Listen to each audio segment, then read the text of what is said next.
Click on Stores, Configuration and go to Catalog.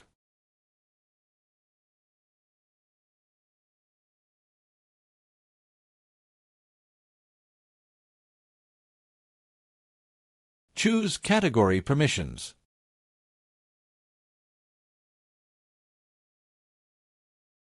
Select Yes for specified customer group and choose Customer Groups.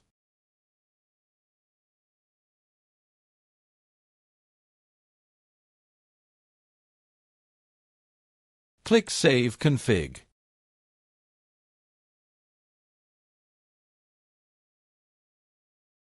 Go to System Cache Management.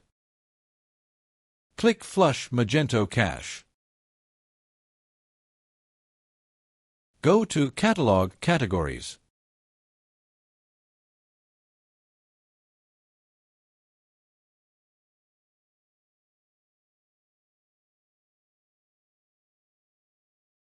Navigate to Category Permissions and click New Permissions. Select Customer Group.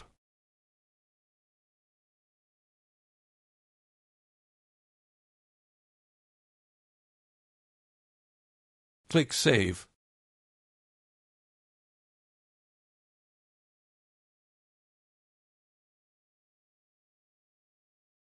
Now choose Customer View to check how it looks on front end.